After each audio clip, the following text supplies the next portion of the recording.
అమ్మా నమస్తే, మీ పేరమ్మా? నా పేరు ఆయిషా బేగం అండి. ఏం చేస్తారండి? నేను హౌస్ వైఫ్నండి. ఏంటి మరి ఈ రోజున లోకేష్ గారు చెప్పినట్లుగా ఇళ్ల పట్టాలు రెండో విడతగా ఇవ్వడం జరుగుతుంది కదా, ఏంటి ఎలా ఫీల్ అవుతున్నారు అసలు మీరు? చాలా హ్యాపీగా ఫీల్ అవుతున్నానండి. ఇప్పుడు దాకా చాలామంది నాయకులు వచ్చారు కానీ ఏ ఒక్కటి కూడా చెప్తున్నారు, వెళ్ళిపోతున్నారు. ఎలక్షన్ అయిపోయిన తర్వాత మళ్ళీ వాళ్ళు సీఎం అయిన తర్వాత అటువైపు చూడని కూడా చూడట్లేదు అసలు. ఈయన ఎలక్షన్ రాకముందు ఒక మాట, వచ్చిన తర్వాత ఒక మాట కాదు. ఫస్ట్ ఏ మాట ఇచ్చారో ఆ మాట మాకు పట్టాలు కావాలంటే ఖచ్చితంగా నేను ఇస్తానమ్మా, ఖచ్చితంగా నన్ను గెలిపించండి అని చెప్పారు. ఖచ్చితంగా నా మాట నిలబెట్టుకున్నారు. చాలా హ్యాపీగా ఉంది. ఆయన పట్టాలు ఇస్తున్నానంటే మార్నింగ్ కల్లా లేచి టిఫిన్ కూడా చేయకుండా మేము వచ్చేసాము. చాలా హ్యాపీగా ఉంది.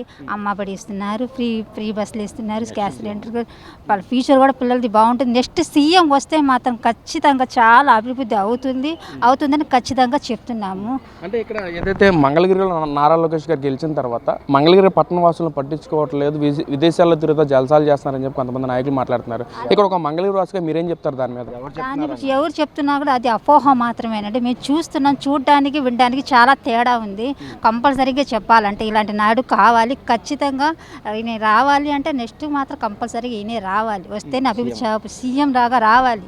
మేము గెలిపిస్తాం, మాది హామీ, మేము గెలిపిస్తాం. మా ఓట్లన్నీ ఆయనకే, మా ఫ్యామిలీ పూరా ఓట్లు మాకి. అంటే ఇక్కడ ఏదైతే లోకేష్ గారు గెలిచిన తర్వాత మంగళగిరిలో ఎలాంటి మార్పులు మీరు గమనించారనుకోవచ్చు అసలు? వచ్చిందండి. అప్పుడు కన్నా ఈ ప్రభుత్వం కన్నా ఈ ప్రభుత్వం కన్నా చాలా మార్పు వస్తుంది. ఇంకా ఈయన వస్తుంటే ఇంకా చాలా మార్పు వస్తుంది. ఈయన తర్వాత ఇంకెవరు చేయలేరు అసలు, నిజం చెప్పాలంటే. అంటే ఇక్కడ లోకేష్ గారు ముఖ్యంగా గెలిచిన తర్వాత ఇక్కడ ఎలాంటి, అంటే ముఖ్యంగా కుట్టు మిషన్లు ఇవ్వటం కానీ, ఇక్కడ రోడ్డు డెవలప్మెంట్ కానీ అసలు ఎలా ఉందంటారు? రోడ్డు డెవలప్ చాలా బాగుందండి. ఎక్కడ చూసినా ఇక్కడ ఈయన పేరే చెప్తున్నారు. మార్పు అవుతుంది, బాగా అభివృద్ధి చెందుతుంది.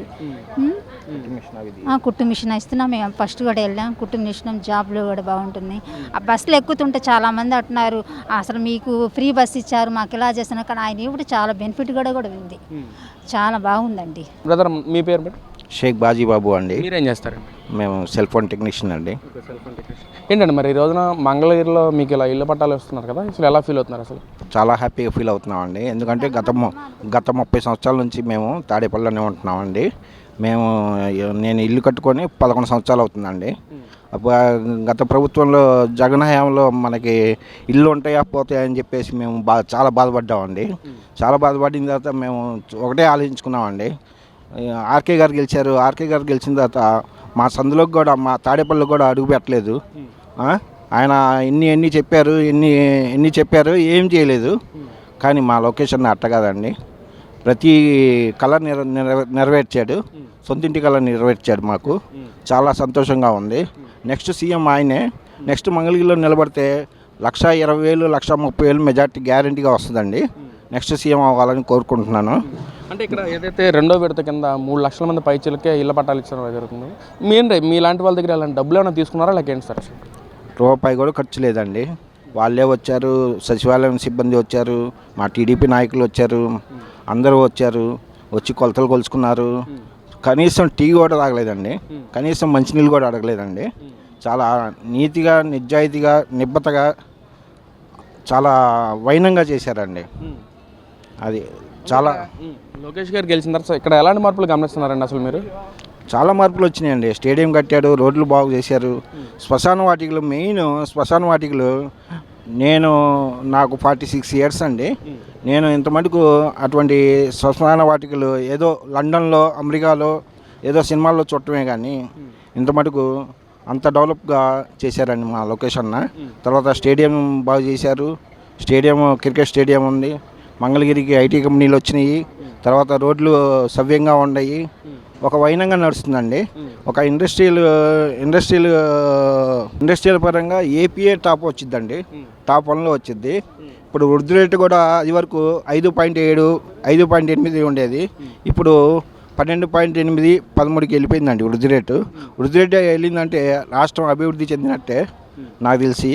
ఎందుకంటే ఏదైతే లోకేష్ గారు మంగళగిరిలో గెలిచిన తర్వాత మంగళగిరి వాసు ప్రజల్ని పట్టించుకోవట్లేదు లోకేష్ గారు, విదేశాల్లో తిరుగుతా జలసాలు చేస్తున్నారు, అసలు రాష్ట్రానికి పెట్టుబడులు కూడా తీసుకురావట్లేదు లోకేష్ గారు అని చెప్పి వైసీపీ నాయకులు మాట్లాడుతున్నాను. నేను దాని మీద మీ ఒపీనియన్ ఏంటి అసలు? ఏమండి, నేను చెప్పేంటారా, 1,00,000 ఉద్యోగాలు వాళ్ళు ఏమైనా కల్పించారండి? 20 లక్షల ఉద్యోగాలు మా అన్న ఇస్తాడండి, లొకేషన్ ఇస్తాడు. ఎందుకంటే మాట ఇచ్చాడంటే ఆ మాట కట్టుబడి ఉండటానికే విదేశాలు తిరుగుతున్నాడండి. ఇప్పుడు ఎన్ని ఐటీ కంపెనీలు వచ్చినాయండి, పెద్ద పెద్ద కంపెనీలు వచ్చినాయండి. తర్వాత గూగుల్ గూగుల్ ఎక్కడ ఉండిద్దండి అసలు? ఆంధ్రప్రదేశ్కి వచ్చిందండి, వైజాగ్లో వచ్చిందండి. అంత పెద్ద కంపెనీలు ఎవరైనా తీసుకొస్తారండి? ఏ రాష్ట్రం అన్నా తీసుకొచ్చారండి? లోకేష్ అన్న ఏంటంటే ఇప్పుడు గతంలో ఆర్కే 5,300 ఓట్ల మెజార్టీతో గెలిపించామండి. గెలిపిస్తే ఆయన ఒకటే అన్నారు, అది చేస్తా ఇది చేస్తా, ఇళ్ళ పట్టాలు ఇస్తాను, ఇల్లు లేని వాళ్ళకి ఇల్లు ఇస్తాము, స్థలాలు లేని వాళ్ళకి స్థలాలు ఇస్తాము, లోన్లు ఇస్తాము, అన్నీ చెప్పారండి. రోడ్లు వేస్తాము. ఒక్క రోడ్డు వేసారండి, గుంతలు రోడ్లు. ఏం రోడ్లు అండి అవి? ఆ ప్రభుత్వం ఒక్క గుంత అన్న పూడ్చిందండి. తర్వాత వచ్చేటప్పటికి వాళ్ళు రాగానే ప్రజావేదిక కూల్చారు. ప్రభుత్వంది అది కూడా ప్రజల సొమ్ము. 15 కోట్లు 20 కోట్లు వసూలు వాల్యూ చేసే ప్రజావేదికని ఎందుకు కూల్చారండి? అది వరకు అన్నా క్యాంటీన్లు ఉండేవి. 2014, 2019 అన్నా క్యాంటీన్లు ఉండేవి. అన్నా క్యాంటీన్లు తీసేశారు వాళ్ళు. పేదోడికి 5 రూపాయలు పెట్టి భోజనం ఎంత సౌకర్యంగా తింటున్నాడండి. గత ప్రభుత్వంలో ఏంటంటే మట్టి కొట్టారు. ఆర్కే గారు ఏది నెరవేర్చలేదు. మా లోకేష్ అన్న దేవుడు అండి, మంగళగిరి దేవుడు అండి.